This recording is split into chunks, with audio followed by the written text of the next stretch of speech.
আজকে তো আমরা কদর বুঝি না, দাম জানি, দাম বুঝি না। যে কোন নবীর উম্মত এটাই বুঝি না। যারা বুঝছে তাদের চোখের পানি ঝরছে, নাইলে কোরআনে আসতো না মাসালুহুম ফিত তাওরাত ওয়া মাসালুহুম ফিল ইনজিল। সব উম্মতের কাছে আমাদের আলোচনা আসতো না। সব উম্মত সারাদিন বসে আমাদের আলোচনাই করতেন যে এক উম্মত আসতেছে। ডঙ্কা তো আর আজকের থেকে বাজে নাই, সমগ্র সৃষ্টির আগের থেকে ডঙ্কা বাজা শুরু হয়েছে। ডঙ্কা বোঝেন? ডঙ্কা মনে হয় বোঝেন না, বোঝেন? ডোল ডোল ডোল। আসলে মনে কবির কথাই সত্য, আমল সে জিंदगी बनती है जन्नत भी जहन्नम भी। ये खाकी अपने फितरत पे ना नूरी ना नारी। জীবনটা আমল দ্বারাই গড়বে। কর্ম যেরকম ফল এরকম, বৃক্ষ যেরকম তার ফলও এরকমই হয়।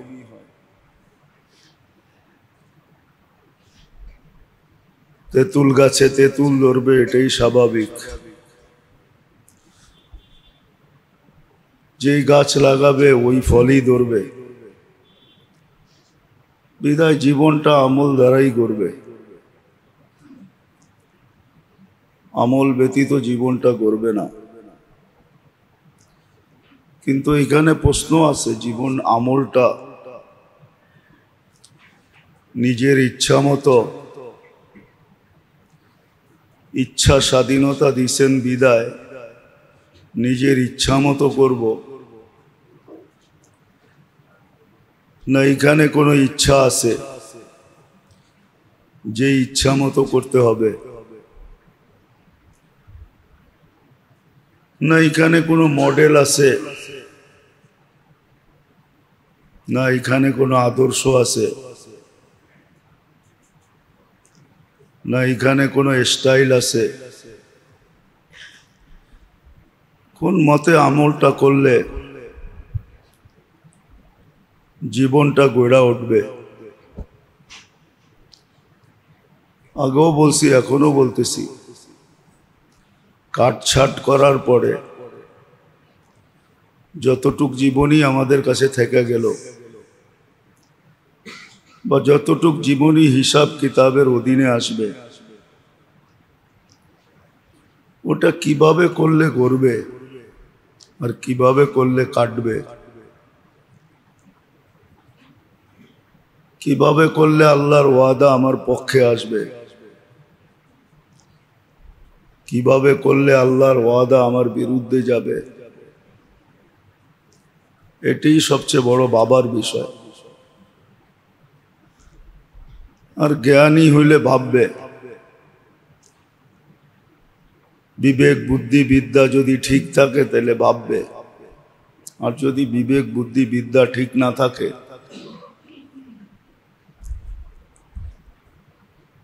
বাইপাস হয়ে যায় থাকে, বা পরিবর্তন বা চেঞ্জ হয়ে থাকে, তাহলে হয়তো ভাববে না। সত্য তো এটাই, সময়টা তো তার গতিতে চলে, কারো কন্ট্রোলও নাই। আর সময় নিজের ইচ্ছা মতো কাটানো যায় না, সময়ের গতি তার গতিতে চলে। কেননা সময়টা আমাদের অধীন না, যিনি সময় তৈরি করছেন ওনার অধীন।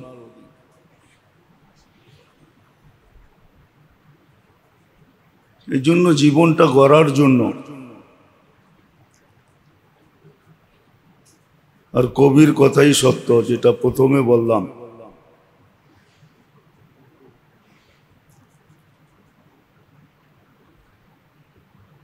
এটা গড়তেই হবে। আমল সে জিंदगी बनती है, এটাই সত্য। আমলের দ্বারা জীবন বনবে। হ্যাঁ, দুনিয়াটা কমও বেশি হতে পারে, কেননা এখানে বন্টিত। সবার মাঝে ভাগ করা, সব একা একা উপভোগ করা যায় না। দুনিয়াটাও ছোট, আবার এতগুলা মানুষের মাঝে বন্টিত। সব কিছু মিলাইলে দেখা যায় যে এইখানে সম্ভব না, এইখানে কমও বেশি হইতে পারে। আর এটাই সত্য, কেউ ধনী হবে, কেউ গরিব হবে, কেউ দিবে, কেউ নিবে, কেউ মালিক হবে, কেউ কর্মচারী হবে, কেউ উপরে থাকবে, কেউ নিচে থাকবে। এটাই সত্য এইখানের জন্য। কিন্তু জীবন গড়া নিয়ে যা বুঝানো যাইতেছে, আল্লাহ আল্লাহর রসুল যা বুঝাইতে চাইতেছেন, ওটাই দুনিয়ার জীবন না, ওটা আখেরাতের জীবন। আমলের দ্বারা আখেরাতের জীবনই গড়বে। ছোট জীবনটা দ্বারা আখেরাতেই অর্জন করা সম্ভব। দুনিয়া তো ইচ্ছা করলেও পূর্ণ হয় না, কেননা জাগার সংকীর্ণতা, চিজ ও আসবাবের সংকীর্ণতার কারণে যা ইচ্ছা করে তা হয় না। কিন্তু ঘোষণা দেওয়া আছে, যদি না দিত তাইলে হয়তো কথা হইতো, বাবার বিষয় ছিল, চিন্তার বিষয় ছিল। কিন্তু ঘোষণা দেওয়া আছে, ওয়াদা করা আছে, আসবে জীবন সবার সামনে। এমন না ঢাকা থাকবে না, লুকানো থাকবে না, ছুপানো থাকবে না, সুস্পষ্ট হবে। যেদিন আশা পূরণ হবে, এই জন্যই তো কোরআন আগের থেকে আশ্বস্ত করতেছে, মা তাস্তাহি আনফুসুকুম, তোমাদের মন যা চাবে। এখানে মন চাইলেও চক্ষু লজ্জায় অনেক কিছু করা যায় না।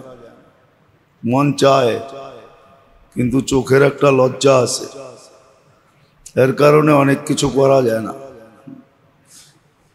কিন্তু জান্নাতে চক্ষু লজ্জা থাকবে না, মন যা চাবে তাই করবে। আজকে মনটা কলুষিত, ওই দিন মনটা কলুষিত হবে না। আজকে মনটা কলুষিত এই জন্য যে বিভিন্ন ধারার মানুষ হওয়ার কারণে, যত মানুষ অত ধারা, অত পছন্দ, সবকিছুর ভিতরে পরিবর্তন থাকার কারণে এখানে মনটা কলুষিত। ওইখানে মন কলুষিত হবে না, যার কারণে যা চাবে তা পাবে, এটা ওয়াদা। শুধু মন যা চাবে তা পাবে এতটুকু না, ফালা তা'লামু নাফসুম মা উখফিয়া লাহুম মিন কুররাতি আ'য়ুনিন জাযাআম বিমা কানু ইয়ামালুন। দুনিয়াতে মন পেট ভরা যায়, চোখ ভরা যায় না, মন ভরা যায় না দুনিয়াতে। ওয়াদা আছে, চোখও বইরা দিব, মনও বইরা দিব। ওইখানে চোখও বইরা যাবে, মনও বইরা যাবে। সত্য এরকমই। এই জন্য জীবন হলো গড়ার জন্য। কোন পদ্ধতিতে গড়বে, কিভাবে গড়বে ভাবলে হয়তো বোঝা যাবে, চিন্তা করলে বোঝা যাবে, কিন্তু চিন্তার সুযোগ কোথায়? ভাত কাপড় বাসস্থান নিয়েই তো এতটুকু পেরেশান যে চিন্তা করার কোনো সুযোগ নাই।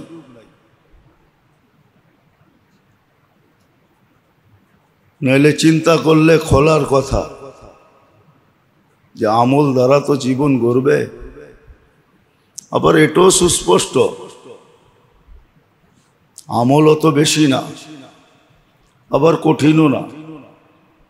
আমলও অল্প, আবার সহজ। কোরআনই বলে, লা ইউকাল্লিফুল্লাহু নাফসান ইল্লা উসাহা। ওয়ালাকাদ ইয়াসসারনাল কুরআনা লিযিকরি ফাহাল মিন মুদ্দাক্কির। সহজ, আবার এক গাদাও না, সহজ করছেন, কোনো কঠিন করেন নাই। উপমা দিয়া বুঝাইলেও বোঝানো যায়, আর নিজের পক্ষ থেকে না, কোরআন দিয়ে। কিন্তু আসল কথা হলো ভাববে কে, চিন্তা কে করবে? ওই কথাই সত্য, বিড়াল গলায় ঘন্টা বাঁধবে কে? বিড়ালের গলায় কে ঘন্টা বাঁধবে? চিন্তা কে করবে? নইলে বৎসরে একবার রোজা আসে, 1 মাসের জন্য আসে, ঠিক না? এক গাদা না, অবর্ণনীয় পুরস্কার নিয়ে আসে, ঠিক না? এক রমজান আসে না, যেন একটা জিন্দেগি নিয়ে আসে, ঠিক না? জিন্দেগি না, এক রাত্র 83 বছর, এক ফরজ 70 গুণ বাড়ানো হয়। প্রতারিত করার শয়তানকে আগের থেকে আবদ্ধ করা হয়। উচিত ছিল যে যেমনে পারো রাখো। অনেক সময় হয় না, যেমনে পারো করো, কিন্তু করা চাই। কিন্তু তারপরেও আল্লাহ সহজ করার জন্য ছাড় দিতেছেন। মান কানা মারিদান আও আলা সফর ফাইদ্দাতুম মিন আইয়ামিন উখার। তুমি সফরে আসো, ভ্রমণে আসো, বা অসুস্থ আসো, এখন রাখো না, পরে রেখা নাও। আল্লাহ পরে রাখলে কি যেটা এখন আছে ওটা পাবো? তো ওটাও ওয়াদা করতেছেন, হ্যাঁ তুমি পাবে, কেননা তুমি অসুস্থ। তুমি পাবে, কেননা তুমি বাড়িতে নাই। সহজ, আবার কঠিনও না। এরকম নামাজ বলবেন 5 বেলা তো পড়তে বলছে, ছিল তো 50 বেলা, ধরা করে তো 5 বেলায় নিয়ে আসছেন, ঠিক না? হ্যাঁ, সওয়াব যদি 5 বেলার দিত তাহলে আঙ্গুল উঠাইতে পারতাম যে 5 বেলা খাটান, 5 বেলার সওয়াব দেন। খাটায় 5 বেলা, সওয়াব দেয় 50 বেলার। সওয়াব তো 50 বেলার দিতেছে, খাটাইতেছে 5 বেলা, সওয়াব কয় বেলা? 10 গুণ বেশি। কে 1 ঘন্টা খাটায় 10 ঘন্টার বেতন দিবে? হ্যাঁ, এরম বড় দাতা দুনিয়াতে কে আছে? উদার দিল কে আছে? হ্যাঁ, যে 5 বেলা খাটায়, 1 ঘন্টা খাটায় 10 ঘন্টার বেতন দিবে? এ তো 5 বেলা খাটায়া, 5 বেলা খাটায়, কিন্তু 50 বেলার সওয়াব দেয়।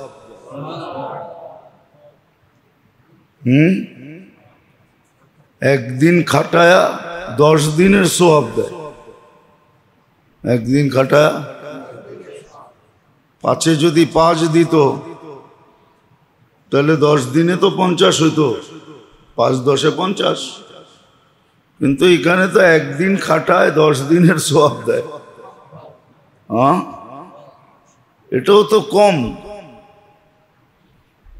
আল্লাহর কাছে তো এটাও কম ছিল, তারপরে আবার বাড়ায়া দিছেন, যে মনে হয় কম হয়ে গেল। আপন মানুষকে এত কম দেই তো দেই কি কইরা? 1 ঘন্টায় 10 ঘন্টার বেতন, তারপরে বলতেছে কম দিতেছি, তা আবার বাড়ায়া দিছে, সহুলত কইরা দিছে, যে সব খাটনি খাটবে একজনে। কেরাত ইমাম পড়ে, মাসলা মাসাইল সব ইমামকে শিখতে হয়, খুঁটিনাটি সব নামাজের ভিতরে ইমামকে করতে হয়, ঠিক না?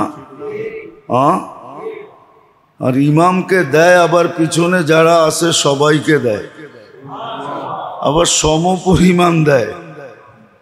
আবার বলছে না না না না, আরো 27 গুণ, 10 গুণ না, 10-এর সাথে আরো 27 গুণ করো, এতগুলা দিব। তো অল্প আবার সহজ, ভাবলে বোঝা যায়। আমল দ্বারা যে জীবন গড়বে, আমল কঠিন না, আমল সহজ। আমল সহজ, কঠিন না।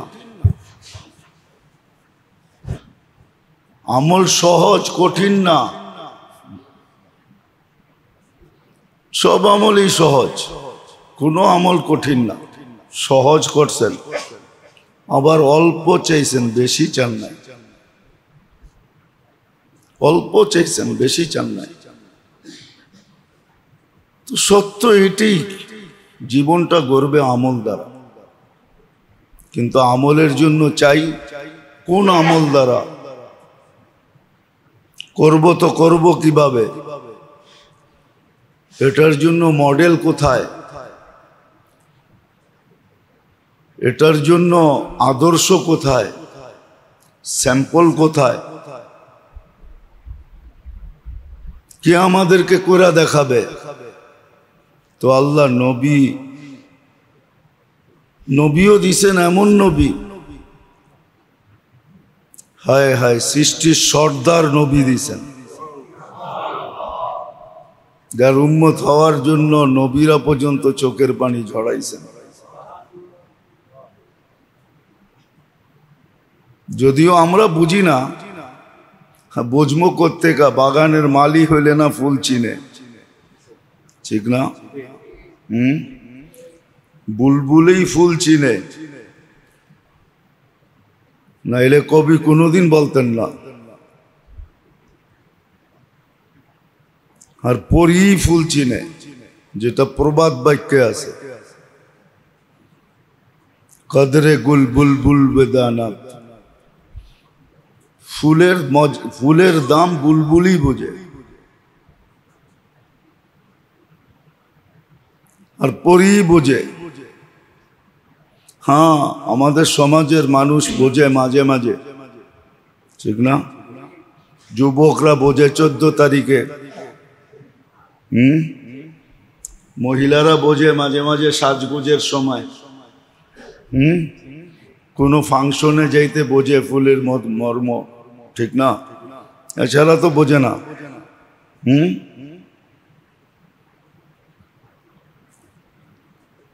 কবির কথাই সত্য, জওহারি ছাড়া রত্ন চেনা যায় না।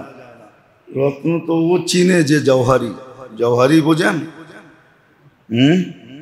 আপনি না জওহারি চিনেন, সবাই চিনে কিনা? চিনেন না? এস্টোলাইজার যাকে বলে, পাথর দ্বারা দেখা চিনে। ও বোঝে পাথরের দাম, হাতে নিয়েই মুস্কি মুস্কি হাসতে থাকে। এই জন্য একটা প্রবাদ বাক্য আছে, ব্যবসা বলে দুনিয়াতে দুইটা, এর উপরে কোনো ব্যবসা নেই। একটা হলো আতর, একটা হলো পাথর। যদি পাথর চিনে, এস্টোলাইজার যদি হইতে পারে, জওহারি যদি হইতে পারে, তাহলে ব্যবসা করা মজা আছে। একটা বেচেই 6 মাসের কামাই হয়ে যাবে। এই জন্য প্রবাদ বাক্য বলছিল ব্যবসা দুইটা, একটা হলো আতর, একটা হলো পাথর। পাথরের ব্যবসায় মজা আছে। তো যেটা বুঝাইতেছিলাম, আজকে তো আমরা কদর বুঝি না, দাম জানি, দাম বুঝি না। যে কোন নবীর উম্মত এটাই বুঝি না। যারা বুঝছে তাদের চোখের পানি ঝরছে, নাইলে কোরআনে আসতো না মাসালুহুম ফিত তাওরাত ওয়া মাসালুহুম ফিল ইনজিল। সব উম্মতের কাছে আমাদের আলোচনা আসতো না। সব উম্মত সারাদিন বসে আমাদের আলোচনাই করতেন যে এক উম্মত আসতেছে। ডঙ্কা তো আর আজকের থেকে বাজে নাই, সমগ্র সৃষ্টির আগের থেকে ঢঙ্কা বাজা শুরু হয়েছে। ডঙ্কা বোঝেন?